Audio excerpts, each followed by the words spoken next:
Thank you for being here to City Tattersalls Club, and we thank them for having us here today. We're great day today. Not that I've got the book. Oh, great. Very important book. We're launching Kevin Donnelly's book, A Politically Correct Dictionary and Guide, and with cartoons by Johannes Leak. And Johannes is here. He doesn't want to speak because he'll let his pictures do the speaking work. But give him a round of applause, please. Johannes just 2 weeks ago got appointed as the new political or just general cartoonist?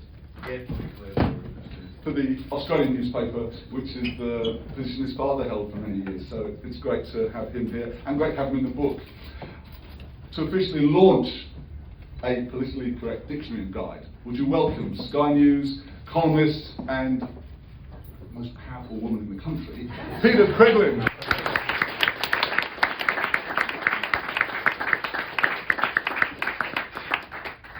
In political terms, that is very incorrect, but anyway. I've written some, I think, thoughtful remarks because I think Kevin's books deserve thoughtful comment, because some of these terms we've thrown around, we think they're humorous, but they have a much sharper and deeper philosophical intent. And Australia is very lucky to have someone as knowledgeable and as brave as Kevin Donnelly AM to save us from political correctness in all its forms. As a teacher and an academic in state schools, in Catholic schools and in universities, as a reviewer of Australia's national curriculum for the Abbott government, and of course as an author, which is why we're all gathered here today, few people are better placed to know what's happening and to understand its significance than Kevin. In our world of today, there's nothing more powerful than language. Words can change the course of government, can still armies, and can end a peace. Words can inspire, they can lift hearts, frame debates, yet, as we also know, delivered via the mass access platforms of social media, words can cause helplessness and shame to our young people, so much so that we have some of the highest suicide rates in the world. So words matter, language matters, and who controls it matters most.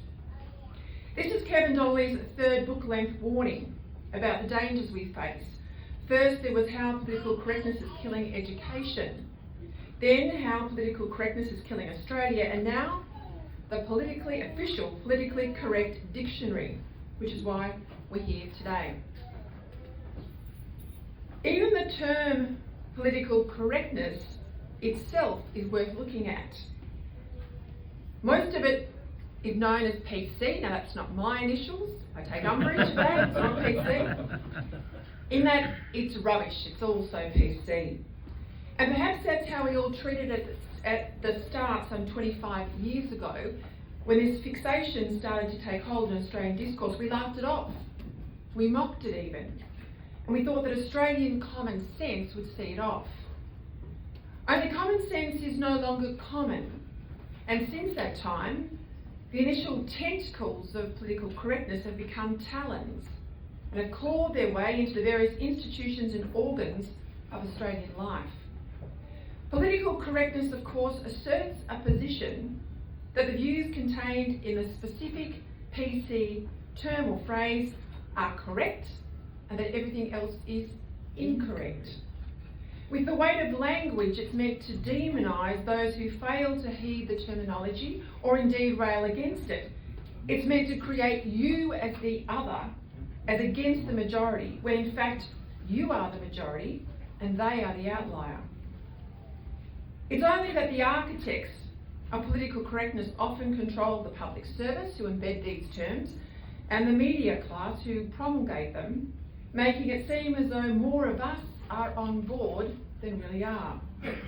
And Kevin tackles the way language is silencing us and dividing us head on.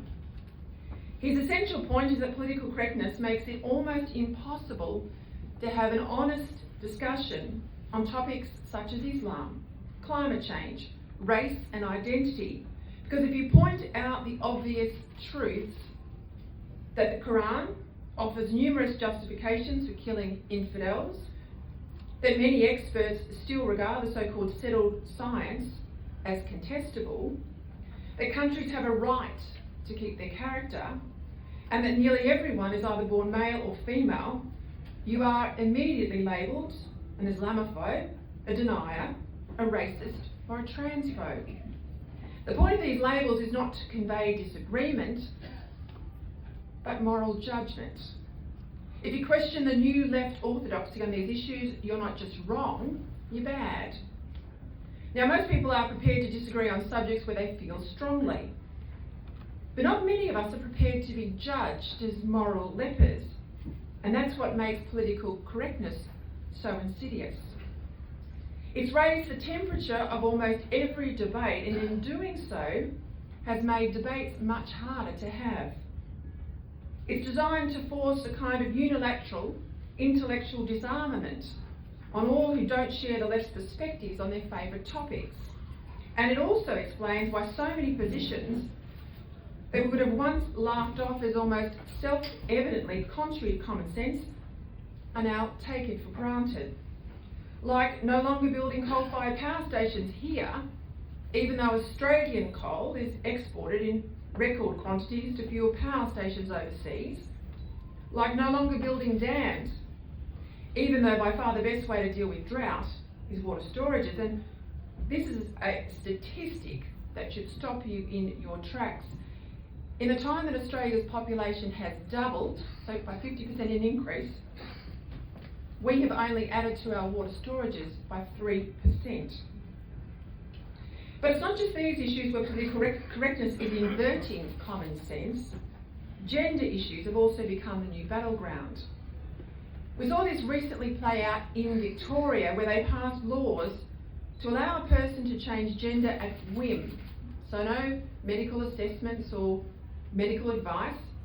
Change gender at whim as often as every 12 months, which pitted left-wing identity radicals against old-school feminists who feared for women's safety and women's sport, but it was their far-left counterparts that prevailed.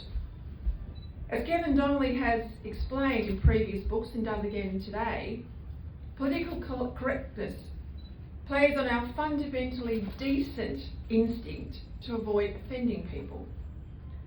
By instantly being offended at everything that's not kowtowing to their views, the high priests of political correctness have managed to all but shut down their opponents. Take same-sex marriage, for instance.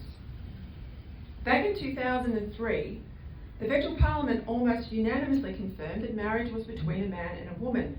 But scarcely a decade later, 60% of Australians voted to overturn an understanding that had been taken for granted since time immemorial, because not to do so had come to be seen as offensive. And with the shift from same-sex marriage to marriage equality, language was very effectively deployed, because equality in the West is our birthright. And it implied opponents of change disagreed with the very principle of equality, above and beyond any disagreements they might have had with a revised definition of marriage. Now that issue has come and now gone, but there are other issues that still need to be fought, especially climate change and gender politics. Now there's no doubt that climate changes. The Ice Age proves the climate changes. The issue is how much difference man makes and how much we should be prepared to pay as Australians to cut Australia's emissions, when even the chief scientist has admitted, virtually, his words, virtually nothing we do here will make any impact. From global warming to climate change to extreme weather to now a climate emergency. Again, language is a weapon. And on everything from securing baseload power to better water management to reducing the severity of bushfires, climate alarmism is making good policy and a genuine fact-based debate almost impossible. Almost. But debate is still possible if you're alive to the word games of the left, at least for the time being. So we should all be indebted to Kevin Donnelly for putting into print the tools for others, particularly our indoctrinated young and not so young, to find the counter-argument to the left's groupthink. After the election, Scott Morrison thanked all those he dubbed the quiet Australians for saving our country from what would have been the most politically correct government in our history. Like the PM, I too think our country dodged a bullet. But we won't keep dodging bullets from the left unless our quiet Australians start to find their voice. We're lucky to have Kevin point this all out with intelligence, wit, and human sympathy for everyone involved, including those he profoundly disagrees with. If you want to speak up on behalf of common sense and ordinary decency, Kevin Donnelly's book will give you the arguments and the ammunition you need to be an effective part of the struggle to save Australia. Well done, Kevin. Thank you. Pleasure for me to be here to launch your book. It adds to a lot of scholarship on your part. We would be much poorer without your involvement on networks like Sky News, your writing through The Australian, your advocacy at a university, but your all-round bravery for putting your head above the parapet and saying what so many of us say quietly inside our homes and very occasionally at the ballot box. So congratulations. Thank you. Very generous. Very generous. Well, thank you very much for that generous and very sincere introduction and launching of the book. Thank you to Max and Shannon for organising this. And Shannon's over here with a whole pile of books that hopefully will disappear at the end of the next hour. But anyway, I shouldn't push my own book, should I? I want to begin by welcoming Johannes, who is now with The Australian officially. But it was my wife's idea, Julia, to get Johannes. And I said, who? I didn't really. Because of what had happened to your dad, that appalling way he was treated, obviously we knew the Leak name and we'd seen your work. So thank you for being involved in the book and for being here today. I first wrote about political correctness 25 years ago. I was going to begin by saying I'm not Jordan Peterson, I'm not Douglas Murray.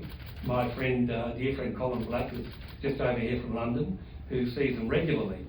I'm your sort of antipodean, probably answer to these more famous people.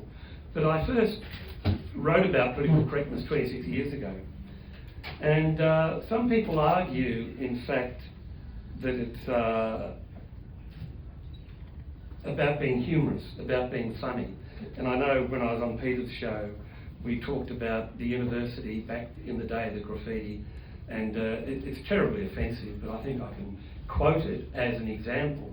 Although there was an American academic who was in a class and he used the word nigger when talking about Huck Finn, Mark Twain's Huck Finn, and he was admonished and actually criticised by using the word nigger.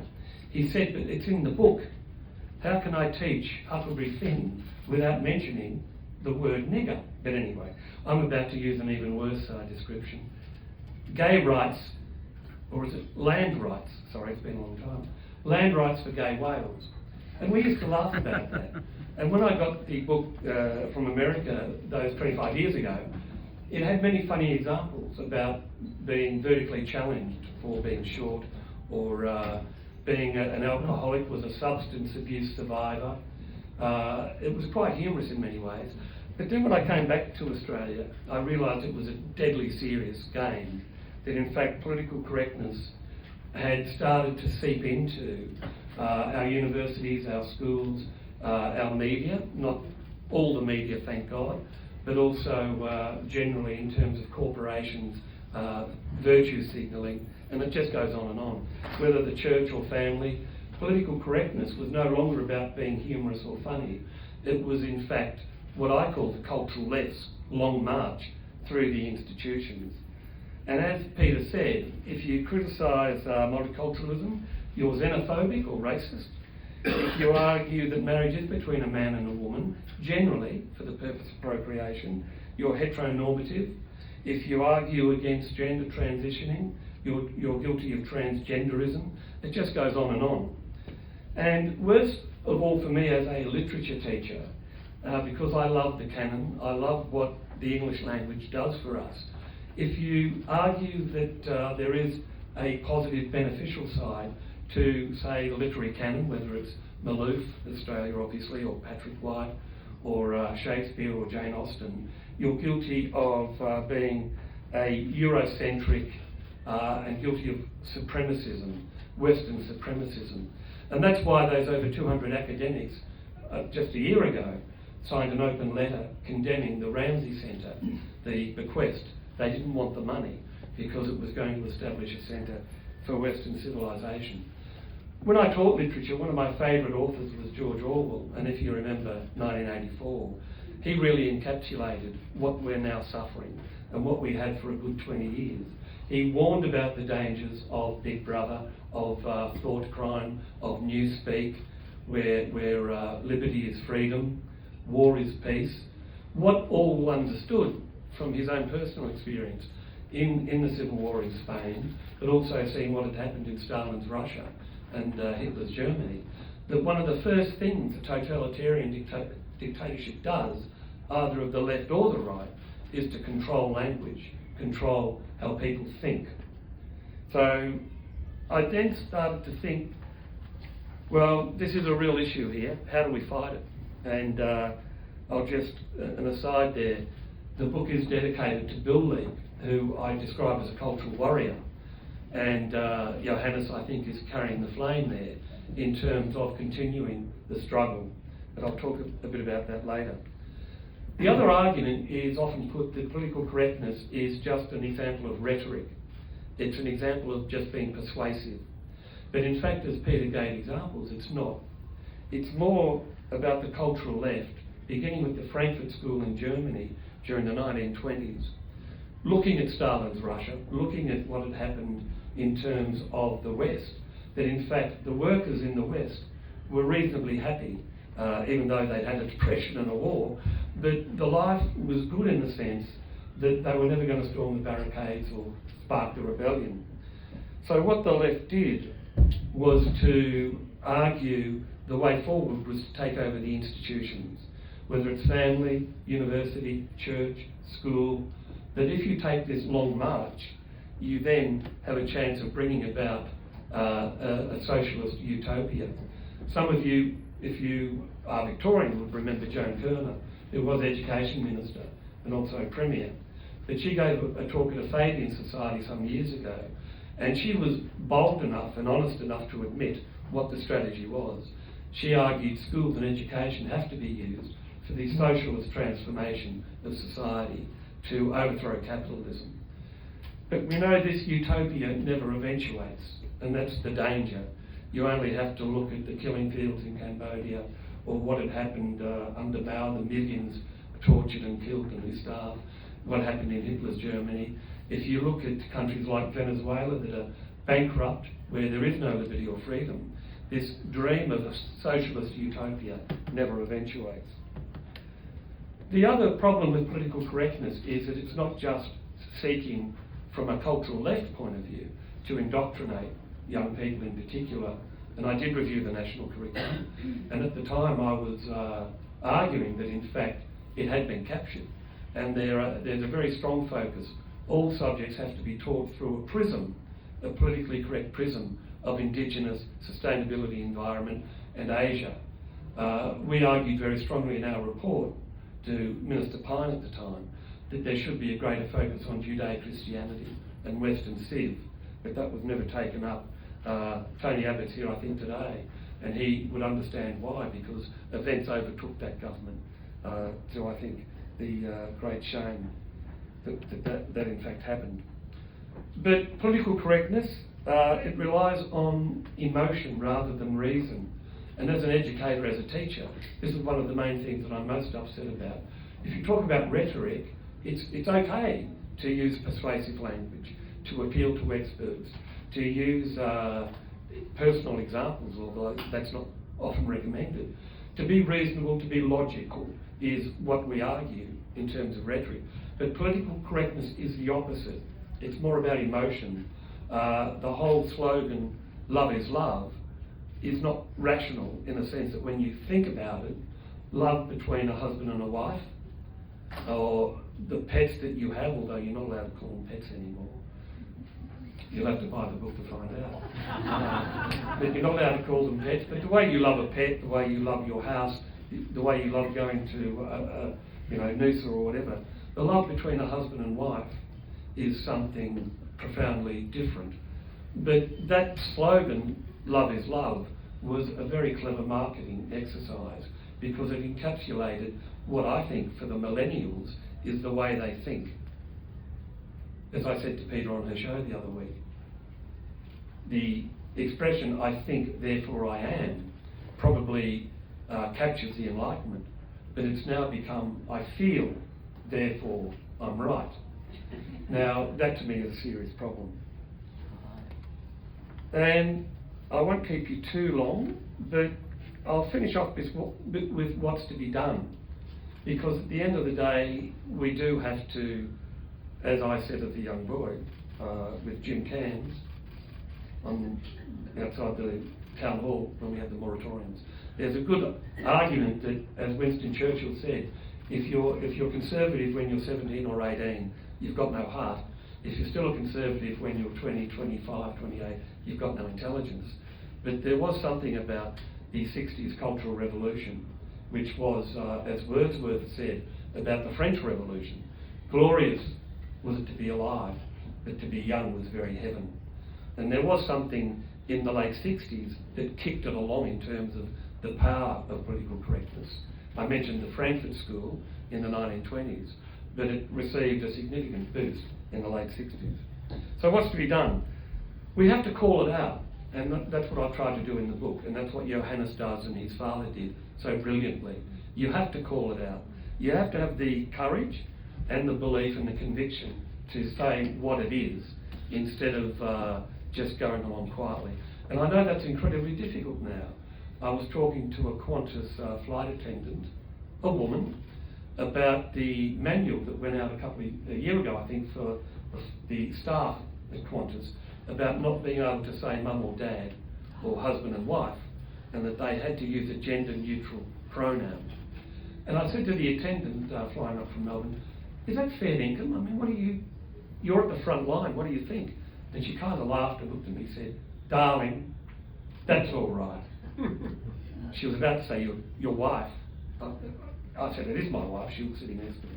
But the problem is, if you're in a corporation or a business or a university or a school, you can lose your job. And we saw what happened, we're seeing what happens in Australia. So we need to call it out. We need to reassert the primacy of rational debate and being logical and reasonable. Even though Dale Spender at La Trobe many years ago was arguing a case and someone said, well, that's illogical, it's not rational. And he said, well, that's a binary, Eurocentric, misogynist, patriarchal construct. And in fact, women, she spelt it differently, of course, we have our own way of arguing and debating. And she actually believed that. And as Johannes does, we have to employ humour and satire and irony. I can use this expression, I hope, without offending anyone. I grew up in Australia, in Melbourne. My great-great-grandfather grew up in Wagga. He settled Wagga and established it, 1854. But we used to use the expression, take the piss. But again, that's gone because people are too afraid. But you need satire and humour. You need to have a go. And we need to mobilise and organise. And there are places like Campion College in Sydney. There are places like the IPA in Melbourne, the CIS in Sydney, Mankell. Increasingly, there are these think tanks that are lighting small fires. So I'm optimistic that things aren't as bad as we might believe.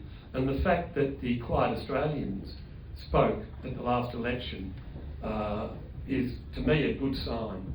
And I often do work in northern Queensland, a lot of Christian schools up there. I think there's only one seat north of Brisbane, and it was Cole, obviously, but it was also Christians being worried about this whole move to gender fluidity, the whole move to transgenderism, and obviously what had happened to Israel Folau. So the fact that the Conservative, I'll call it Conservative, some people don't think it is, but the Liberal National Government one is good. And I'll leave you with this. The ABC, I don't always listen to. We do watch 7:30 Report on occasion. I never watch Q&A. And if you saw that appalling show with the 4 feminists arguing that it's okay to destroy the patriarchy and to burn the patriarchy, you know why. But a survey that the ABC did just recently, Australia Talks, 68% of those who were involved, and ABC people aren't normally centre right, they're normally centre left. 68% said that political correctness has gone too far, and 52% of those were Labor voters. And that to me was quite a revealing statistic, because it shows that people generally are starting to think that this has gone too far. We need to fight against it. We need to reassert the values of Western culture, Western civilization, Judeo-Christianity, because we are a great country. We have achieved a good deal. So I'll leave you with that. Thank you very much.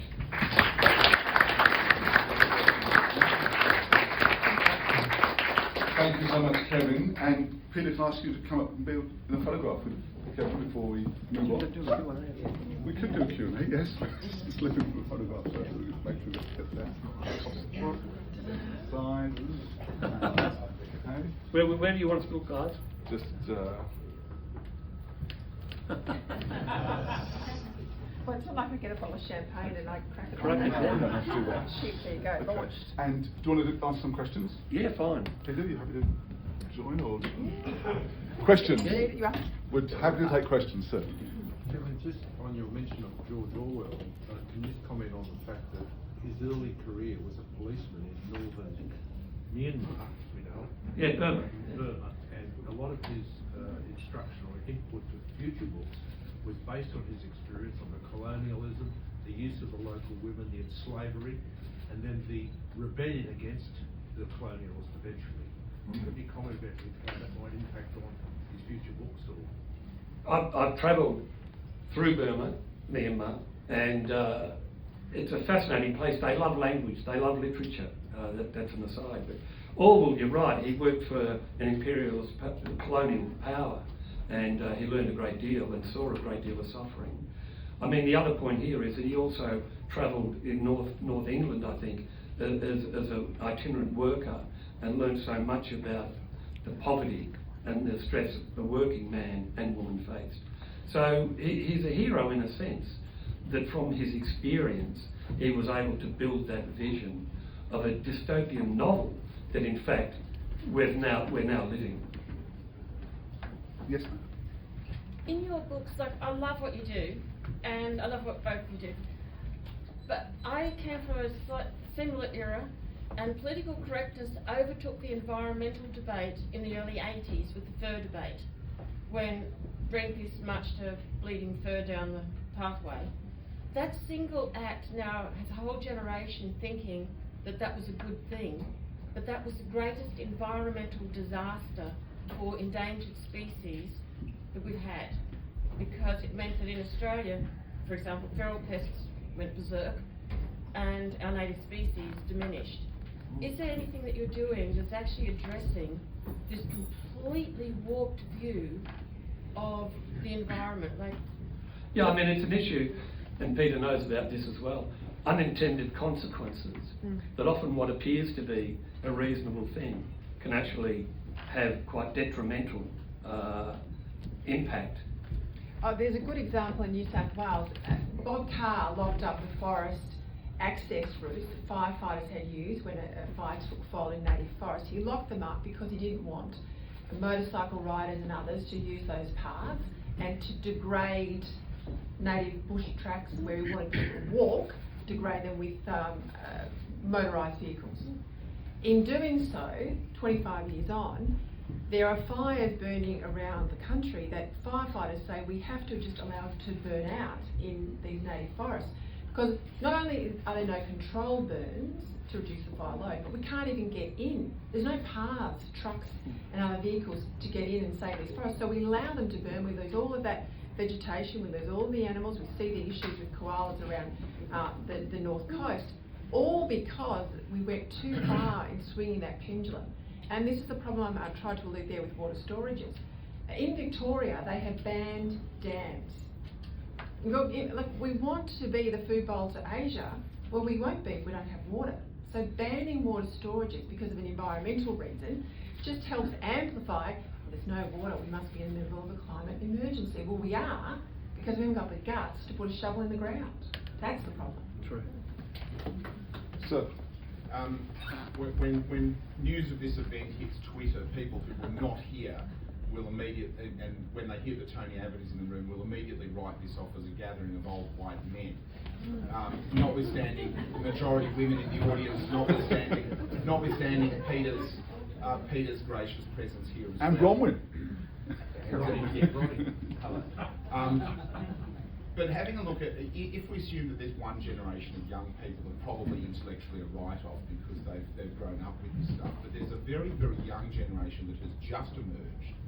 And I wonder if you think there's going to be a correction in the opposite direction on the basis that kids will often turn out to be, opposite their parents, and whether there is in fact some light at the end of the tunnel, or if it's a freight train coming the other way. That's a very good point. I mean, I taught for 18 years. I mentioned I was a teacher, and Colin has said to me once or twice that there's a natural rebellion. Kids naturally want to rebel. So if they're taught this for 12 or 15 years at school and university, then some of them will say, oh yeah, I don't like it, let's fight against it. The problem for me is that the education they're receiving is so culturally shallow and so deprived in many ways that they've come out of school and university what I would call culturally illiterate. We seem to worry a lot about grammar and spelling and punctuation, which is good, but if you know nothing about the Enlightenment, Magna Carta, the impact of the New Testament in terms of the dignity of the person, if you know nothing about Western culture, history, art, music, then you have a very shallow, superficial understanding. So it makes it so much harder. And it's interesting, the Centre for Independent Studies recently did a survey of millennials where over 54%, I think, you'd have to check that, could not understand or could not agree as to why capitalism and liberalism were preferable to socialism. They just didn't have any knowledge to make an informed decision. So that is a problem, but I live in hope.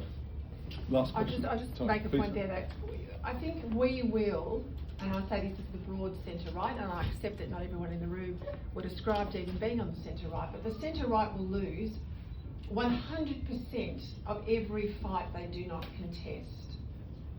And for a long time, because we think people are generally agreeable on the centre-right, we think common sense will prevail. We think people will get mugged by the reality of buying home and educating their kids. They'll come to sort of what I'd call the general Central Australian view of life. We thought people would just come around to it in their own way, but as I said, it's gone from tentacles to talons that political correctness has put inside all the institutions. And I come from Canberra, where I have lived how deep those talons are in institutions. We've got to speak up and be brave to speak up. And you'll cop some bark. You'll absolutely cop some bark. I mean, there's even things like you can't say anymore, keep it up, because that's masculine and phallic. Now, tell that to the nuns who used to say to me when I did something, well, keep it up, Peter, keep it up. We've got to stand up and just say, yes, we can mock it and it's funny. But So can we say stand up anymore? Well, perhaps not. That's If they stand up, But well, this is the fight. This that is could the be fight. able. And the point about the quiet Australians, please don't stay quiet, the quiet Australians. Ballot box power is incredibly important, but you need to speak in community. And last week I spoke, might have been the week before, but in the last 10 days I spoke at a Jewish event in Melbourne, in Elstonwich. And in the room were a number of Holocaust survivors. So in their living memory, they had lived the power of language and people being created as other. Dismayed that their grandchildren were voting for the Greens. And I said, if you can't speak up against the Greens, of all people, and their hatred of Israel and their movement of anti-Semitism, then who can? And so we just pull our punches, and I think we've got to stop pulling our punches. Alex? Yeah, Alex Sahadev-Royd from itwire.com. To both Peter and Kevin, what is the opposite of political correctness? What's the term? I mean, is it just plain speaking? And secondly, given the fact that our institutions have been taken over by the left and, you know, all the curriculums are, as you described, I mean, you know, Sky News has a lot of channels. There needs to be the Peter and Kevin show that is explaining the simple concepts of, as you said, the Magna Carta, of, you know, the rule of law, all those things. If the universities won't do it, we need you to do it. And that can be shared amongst the young people as a podcast, vodcast, etc., that people can share. Yeah, I mean, there is, I mentioned in Perth, Mankell, Ron Manners runs that, the Mankell Economic Foundation, and the Institute of Public Affairs in Melbourne has a Western culture or civilisation unit. I mentioned Campion College. There are small fires starting and John Anderson, who was Deputy Prime Minister, I think, has been putting up marvellous YouTube interviews with people around the world, Roger Scruton or Frank Ferruti or James Murray or people in Australia like me for some reason. And that is going gangbusters because he says people use the technology to reach out to these millennials in particular. So as I say, there are things happening, more needs to be done, but the question is, and this is another debate altogether, I don't believe in institutionalised power. You know, some people said to me, and I had this debate years ago, when the national curriculum was first put up as an idea, I said, well, the worst thing you're ever going to do is give central control to the cultural left, because I knew at the time they ran all the subject associations, they ran all the state and territory education departments, and so there's a real issue here that the minute you centralise control, you lose it. So I'm a believer in not just the market, but in terms of empowering local communities and that kind of thing. Before I finish, I should welcome Bronwyn Bishop as well, who's another cultural warrior, seen on Sky. Many times I've agreed with what you've had to say. So what's the politically incorrect way of saying politically incorrect? What do you think? You're a Well, I think I tried to make the point about politically incorrect. We're being branded politically incorrect because we don't agree with their version of what's correct. So what's our term? So don't use the term. Right. Don't use the term. Don't buy into the nomenclature of the left. We do it too often in this country. Good point. Yeah, good point. Ladies and gentlemen, would you thank Peta Credlin for launching the book today? Would you thank Johannes for being here today and for doing the when you get the book, you'll get a laugh. I burst out laughing at his cartoon, so you'll enjoy the book. Would you thank Kevin for being here today? And when you go and take your position, and people will come and buy books from you and get you to sign them. And again, thank you very much to Bronwyn Bishop and Tony Abbott for being here today. Appreciate that. Thank you, Tony. And last but by no means least, please would you give yourselves a round of applause and thank you for being here today, and thank you to City Tattersalls Club. Thank you. Tea, coffee at the back of the room. Help yourself, knock yourselves out.